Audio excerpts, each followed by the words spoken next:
Hello everyone, সবাইকে happy new year. তো নতুন বছরের প্রথম দিনটা আমার ঘরকে সুন্দরভাবে সাজিয়ে টিপটপ করে চলে গেলাম ছাদে। প্রতিদিন ঘুম থেকে উঠেই প্রথম কাজ হলো এই গাছগুলোকে দেখা। কাজ বলাটা ভুল, এটা হলো আমার রোজকার অভ্যেস।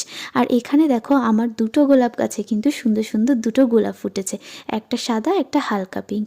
আর নতুন বছরের প্রথম দিন একটু দুধ চা না হলে হয়, তাই সকাল সকাল দুধ চা আর মার জন্য কফি করে আমরা তিনজন মিলে একসাথে খেয়ে নিই। তারপরে এই ঘরটাকে একটু পরিষ্কার করে স্নানে চলে গেলাম। আর আজকে নতুন বছরের প্রথম দিন, একটু নতুন জামা কাপড় না পরলে হয়, তাই বোন আর আমি ঠিক করেই রেখেছিলাম আজকে আমরা নতুন জামা কাপড় পরবো। আর এখানে আমি টোনার আর ক্রিম ইউজ করে নিচ্ছি। তারপরেই আমার গাছের ফুল দিয়ে আজকে প্রভু শ্রীরামকে পুজো দেবো বলে ঠিক করে রেখেছিলাম।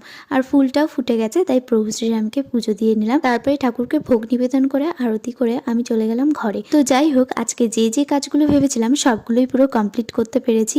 আর এরপরে বোনও চলে এসেছিল পড়া থেকে, তো দুজনে নতুন জামা পরে একটু ভিডিও করে নিচে চলে গেছিলাম লাঞ্চ করতে। তো মেনুটা কিন্তু নেক্সট পার্টে আসছে। আজকের মতো টাটা।